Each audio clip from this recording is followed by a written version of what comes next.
lan 4-0 moom la Atlético Madrid dóor 1 2 3 4 non Barça tey jii li ko Atlético yéen équipe gañ na ko yéen tey gisuma Barça mbëtt saa laa gis yow Hansi Flick indi woo Barça tey mbëtt saa nga indi ba pare indi sa bloc bi woo ko yéegal ko ba mu kawe yow tey match bi li mu doon football ak Atlético Madrid ak manquant yi mu am Pedri sans Rafinha sans Rashford bi nga xam ne peut-être mënoon na remplacer Rafinha ba pare tegul Lewandowski premier mi-temps am fitu ne yaay day sëpp kookee ñu naan ko Atlético Madrid Diego Simone teewoon na ko artu te dinaa leen ñëw ca lam ko artu woon Simone gën koo dee indil ko ñaali fresh Lookman fële doom ja fële Alvarez fële ñetti joueurs yoo xam ne dañoo gaaw Simone lan la def toog taxaw xaar bloc baa bàyyi ba Barça perte bal ñu enchaîné ak seen contre profité ci contre yi dugal bal yi occasion yi am yëpp dañ ko taal caax te lii gën a yéeme ci bloc baa bi Simone def ba réussir ko maanaam bu contre amee joueur attaquant Barça yi ni ci kaw ñëpp duñ def kenn du ci def repli défensif Olmo tayal na Fermin Lopez naka noonu il faisait beaucoup de déchets techniques mu ngi noonu te bañ perte bal duñ def ay repli défensif malheureusement bu doon Rafinha sax da daan wàcc ba ci suuf défendre ak contre bu mën amee mën na yàqu contre bi Rashford naka noonu mais avec l'attaque qu'il avait mis Hansi Flick yaa dugal Barça ci kàmb gi xaw ma nag retour di nga remonter ou pas mais en tout cas du yomb ñu ngi xaar fu mbir yi nar a mujjee ak nan la naka la muy yemal moom tey gisuma ko fenn. mais ba nga demee ba xam ne am na retour nga am ay manquant da ngay gérer match bi bul sëpp non naxtaanal moom même bu da ngay yóbbu nul sax yóbbu ko ba say cadre retourné waat baa nga am sax benn bii wala soit même bu lay mënee 1-0 sax mais yow Hansi Flick indiwoo équipe yéen da ngay sëpp Atlético Madrid moo taxit mujj naa wex xat ci ndoddam ma ngeen xaar ci commentaire nan ngeen gisee li di mel jàngeen. non lii mënta nekk damay gént wala fekkee damay gént s'il vous plaît ngeen jàppale ma ngeen wax ma 4-0 première mi-temps. non sûrement si ay gént laa war a nekk nii rek wala nii nekk benn match play bu ñuy jël di ko teg si télé yi gëm doo ñu ne Barça Atlético Madrid moo nekk nii daw lii mënuma gëm ni Barça la lii comme play gis ngeen play ni occasion yi duróombee yor bal bi tak passe profondeur jàkkaarloo kaay comme play Atlético Madrid comme bu narul baax ay erreur yoo xamante nii doo sax comprendre la sa équipe di def ay erreur yoo xamante nii ay non yu impardonnable la sa équipe di def Juan Garcia la première bi lii la def ñu passe ko bal bi mu contrôle bal bi rëcc mais qu'est-ce qui se passe qui peut m'expliquer maanaam man lii ay gént la maanaam non attendez non mais y a quelque chose qui ne va pas tey Barça muy attaque muy défense bi muy milieu terrain bi yow comme benn Xetafe buy football non mais c'est pas possible en tout cas équipe bi bu mënee réduire écart bi balaa match bi di jeex nañ jéem nuñ ko réduire bañ écart bi gën a yokk mais lii buñ koy bëgg ne déjà 4-0 pour nga jëli ko retour du yomb man maa ngi xalaat waxi retour Atlético yàlla bëgg ñu dollil sax ak li ñuy proposé nii ak occasion yi nu mu leen yombee yàlla baax na yàlla nañu yàlla sutural waaye li ma gis nii jëmul kër de 1 2 3 4 sérieusement ay ree ma jàpp ko waa mais Flick lii dama la koy ñaan rek ngir yàlla te na moo ko may ngir jëmmi Sëñ Fallu rek Flick may ma lii Flick may ma ko rek ngir yàlla enfin FC Barcelone ak ki nga xam ne Atlético Madrid premier mi-temps bi si daanu ma si dara loolu score bi du mel ne taw faj sama application bi mais deuxième mi-temps bi 60 nangam minutes laa si daan mais li ma gis mooy Barça tey vraiment dafa nelaw en fait moo xam si milieu bi moo xam attaquant bi moo xam li nga xam si moom la ñoo côté défense bi gardien bi mënuñu ko blâmer mais lenn laa xam si dama am lu ma koy wax am ci Flick muy ngir jëmmi Sëñ Fallu nañu bàyyee tegal Ferran Torres ci centre gauche ngir yàlla jëruma defet bi nag sëpp ko Ferran Torres mais dama koy ñaan mu ngir yàlla na ma ko may nañu bàyyee tegal Ferran Torres centre gauche Ferran Torres lenn nga la mën a apporter si mag si en fait muy nga teg ko 9 bal bu ñëw baax na bu ñëwul baax na bu ratee baax na bu dugalee baax na man foofu laa toll si moom mais en tant que nga teg ko excentre gauche ba pare nga bëgg li nga xam si ni da nga ko bëgg si excentre mu la koy defal moo xam côté perturbation bi moo xam li nga xam ne côté pressing bi si attaque bi moo xam côté wàcc défensivement comme li nga xam ne noonu la ko Rafinha di ko defee yaa beaucoup de joueurs Ferran Torres mënu la ko defal Ferran Torres même contrôle bu normal sax wala passe bu normal Ferran Torres mu fixe joueur passe bu normal c'est rare la ko Ferran Torres def mais c'est n'importe quoi en fait Flick man dama jàpp ne da nga xaw a juum si sa classement bi en fait trio attaque bi tey lenn lii la woon Robert Lewandowski en 9 Lamine Yamal excentre ki nga xam si moom la ñuy wax Dani Olmo wala ki nga xam si moom la ñuy wax nu ñu koy waxati damay bëgg a dem Firmine Lopez excentre wala nga teg Firmine Dani Olmo nga teg ko li nga xam ne excentre gauche daanaka football. deuxième mi-temps man dama gëm ne changement bi waroon nga ko def yaa Rooney Barre boo xam si nii gis nañ ko match yi nga xam ne teg ko yëpp bokk na ak chaque fois day def match yu baax moo xam mu def décisif moo xam mu passe moo xam def li nga xam si moom la ñuy wax but. mais match bi compliqué na xëccal la mu yemal teg ko si numéro 10 bi xëcc Rooney Barre teg ko excentre li nga xam si mën ne moom la ñuy wax gauche boobaa da nga am benn équilibre boo xam si ne peut-être mën nga si sukkandiku pour mën a kii mais daan na ko def réussir tey ñëw na équipe am malgré que ay joueurs am clem duñ si sukkandiku ne Barça dafa manqué moo tax non yor na équipe boo xam si ni waroon na mën a def dara si kanamu Atlético Madrid mais c'est ça le football Atlético Madrid goo xam si ni actuellement nii mën na ne mi ngi si forme depuis Lookman ñëw ba léegi gis nañ ko deuxième partie bi li nga xam si ne actuellement nii imposé na ko contre-prise maxi aller ak retour maxi aller bi mu dóor ko li nga xam ne ñuy wax 5 maxi li nga xam ne ñuy wax championnat mu dóor ko 1 maxi FC Barcelone tey mu jàpp Barça dóor ko 4-0 mais nag la maxi c'est pas fini des na li nga xam si moom la ñuy wax dernier match bi biir spécifique Camp Nou lu nekk fa mën a am incha allah. dama daan faral di ñëw ne FC Barcelone lii ñuy gis ni jëlul Ligue des Champions salaamaaleykum foot j'espère ci jàmm bu baax a baax demi-finale Coupe du Roi FC Barcelone ak kii di Atlético Madrid même si Barça am na ay manquants mais sur le papier Barça avait des joueurs pour proposer du jeu ama des fois mën nga ñëw ñu gagné la mais au moins proposer du jeu mais FC Barcelone dara rien nada la proposer surtout en premier mi-temps mais du gulet premier mi-temps FC Barcelone ça a toujours été comme ça à chaque fois FC Barcelone pour mu entamer premier mi-temps bi c'est catastrophique gis ni milieu de terrain boo xam ne dafa perdre repère Casado qui a fait un match médiocre moo tax kii di Lewandowski dugg mais benn instant aussi je rejette la faute sur kii di Flick parce que boo xoolee match yi passé nga tegal ñu kii di Marc Bernal mu def ay match tey ñu yaakaar ne moom ngay teg nga indi kii di Casado pas compris t'as manqué li nga xam ne moom mooy ailier ñëpp yaakaar ne Cancelo au moins ba fa tegoon mën na indi offensivement mais mooy loolu mais Atlético Madrid aussi ak Simeone même si ils ont perdu li nga xam ne mooy week-end bi mais tey fii doon métti ci FC Barcelone ligne lii mooy flanc te tey Koundé sax moo tane kii di Balde qu'on se dise la vérité parce que Koundé déjà lu mu dee génn na fa benn balle de but Balde à chaque fois gars yi fa la ñuy dem te même but la FC Barcelone jël dañuy xaañ fee retiré mu dugg xaañ retiré mu dugg en plus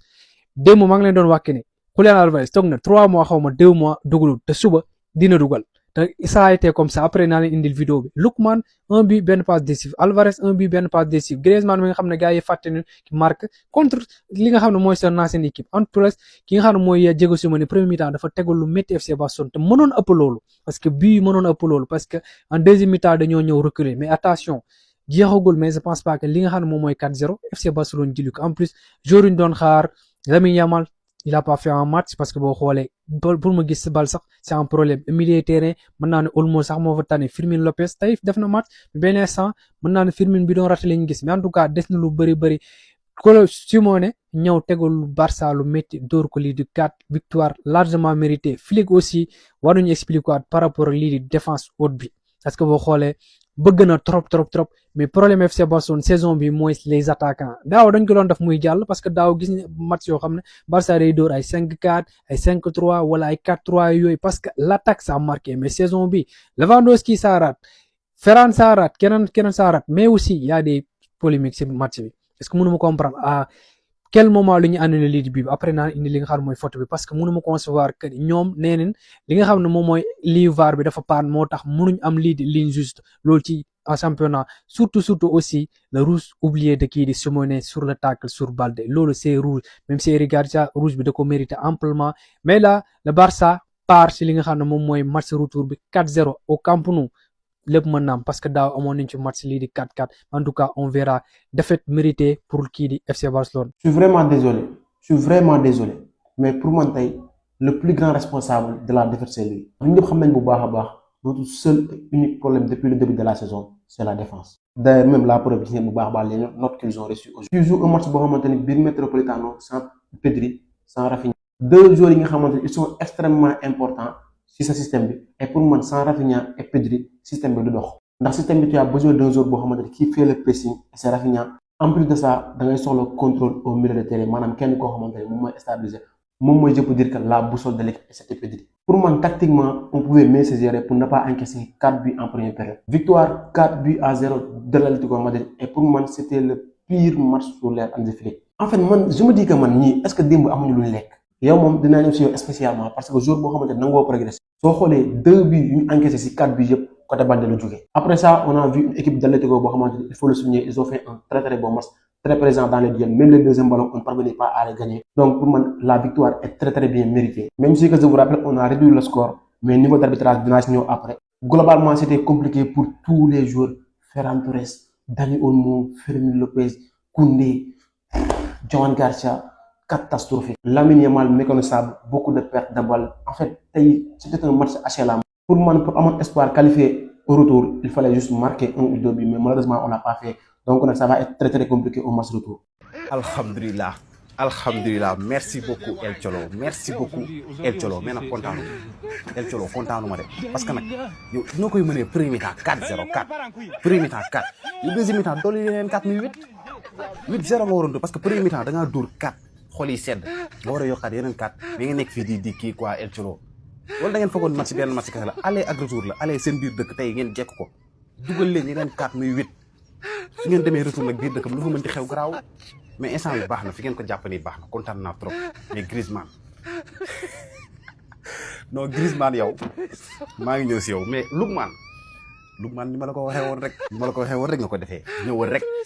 jekkil ma gan gi macha allah Alvarez jéggalu Alvarez baal ma ak quoi baal ma parce que keroog dama la waxoon yow contre Real rek ngay am jom da ngaa ñàkk jom contre Barça mais tey moom gis nañ ni tey def nga liggéey bi quoi donc merci beaucoup Griezmann Lookman ak Alvarez jaajëf kontaan naa trop si yéen mu des nag retour nag su ngeen mënee defaat yeneen 4 sax day gën a baax donc gars yi Barça tey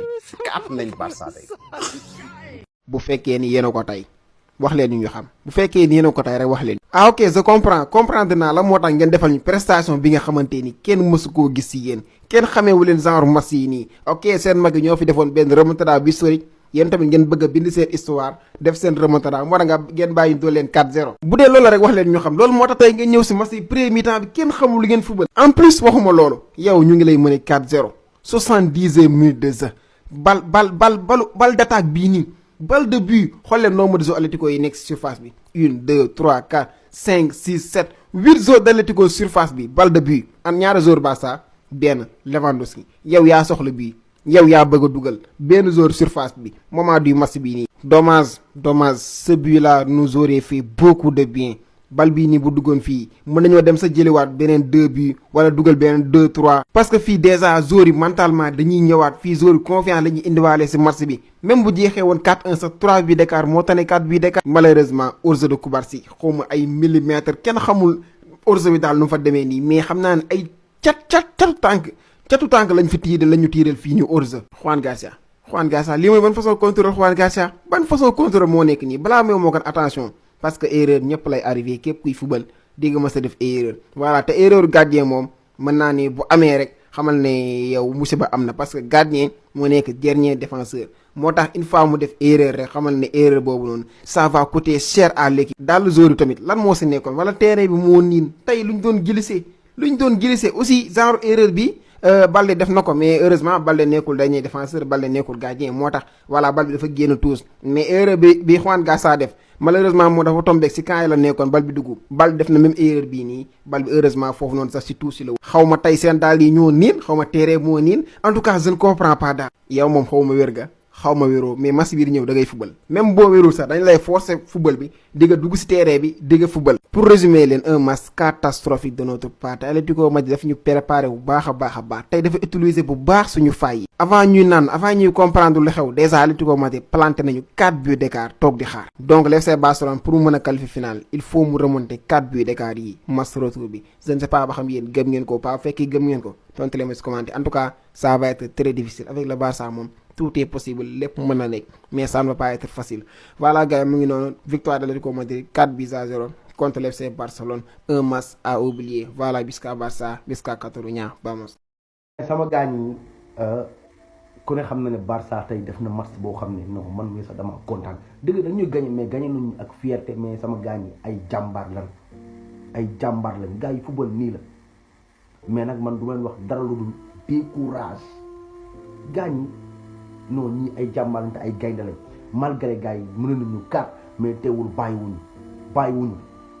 de dañoo ñu wane jom wane fulle wane fay dañoo dóor ñu avec ba pare ñu ànd ak suñu fierté ànd ak suñu jom football match bi jeex tàkk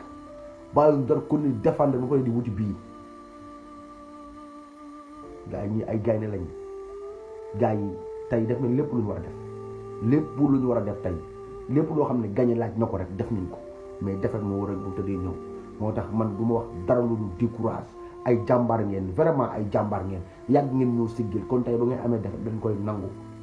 pare gën leen encouragé gën leen jàppale vraiment ay jàmbaar ngeen vraiment ay jàmbaar ngeen amul dara loo xam ne da leen koy critiqué amul dara loo xam ne man Biram Catalan bu mag a mag bi Biram Catalan mag a mag bi amul dara loo xam ne da leen koy da leen koy jéem a critiqué du may wax dara lu ay jàmbaar ngeen ay gaynde ngeen yàgg ngeen a gagné yàgg ngeen a gagné match football nag nii la ku ne xam ne ne défaite ak victoire ñoo ànd bu tayee da nga am victoire xamal ne suba mën nga am défaite c'est normal lii am gars yi c'est normal lañ koy nangu kat lañ ñu dóor ñaata équipe lañ fi dóor ay 5 ay 6 ay 7 te dañuy dem ñibbi xam ne football nii la tey da ngay gagné ba subaa nga ñàkk kon bu ñu dóoree 4 non vraiment dañ koy accepté te xam ne ay jàmbaar ngeen du leen amul dara lu leen di critiquer du leen wax dara lu dem leen ngeen yokk entraînement yi gën a préparer ci match yi di ñëw incha allah. encore Diego Simeone am na benn joueur Barça boo xam si doon na ko kaañ ginnaaw bi nga xam si boobu mi ngi ma ne 3-0 mais Simeone à chaque fois mu lay gagné non daf lay jéem a def loo xam si ni en fait dana la naqari mais bu dee nekk koo xam si ni baaxoo mentalement wala da ngay gaaw a énervé da nga koy fekk ci li nga xam si moom la bëgg mais tey kan la ci ki nga xam si moom la ñuy wax Lamine Yamal mais dafa fekk booy boo xam si ni malgré que moom moo ko mag doomam booy bi lay magel mais booy bi moo ko gën a màcc si côté xel en fait ginnaaw bi nga xam si ma ne na mag moom ma ne na côté bi nga xam si fa lay nekk fa Lamine Yamal foofu côté li nga xam moo ñu wax gauche bi la droite bi Lamine Yamal jege si ne ko lan la ko def booy 3 laal dóor de mais ko xam Lamine Yamal mu nekk koo xam si nii moom man nga ko defal lu ne mais toujours da lay répondre si li nga xam si moo ñu wax bi mi terrain bi maa ngi tey maxi bi mu def baaxul duñ ne boñ na sax mais maxi bi ñu ko doon xaar dëgg def ko mais li nga xam sax dama koy waxaat muy Simeone 3 fois la woo Simeone tous les moyens pour war a mën a gagner ci sir Atlético Madrid jox na la ko en fait lan moo des muy prouver gagner c'est tout en fait Liga Espagne bi dafa war a jeex Barça ak Real en fait muy toujours Barça ak Real bu jëlut Barça Real bu jëlut kii da nga war a concurrencer ba mu saf ñoom ñaar ñëpp da nga war a nekk yi nga xam si mën ne yow da nga war a bokk bu nee tey Atlético Madrid jël suba Barça ginnaaw suba Real ñu ne Atlético Madrid moo jëlaat mais toujours Barça ak Real wala Atlético Bilbao moo tax actuellement yi daal mën na ne li ma koy waxee benn en fait benn côté Atlético Madrid li nga xam si daal projet bi nga xam si mel ne actuellement tegal nañ ko si Simeone surtout renfort bi nga xam si defal nañ ko ànd si ak kan ki nga xam si mën ne moom la ñuy wax nu ki xati ancien directeur sportif bu FC Barcelone ñu koy Mathieu Almani non quel directeur sportif en fait kooku rek laa ragal en fait wallahi moo tax gis Atlético Madrid dana mercato bi ñu jëmaat dana defaat yeneen transfert yoo xam si ne dañ leen jaaxal ki nga xam si man mooy seen directeur vraiment xarañte ko foo ko nattawee su na fa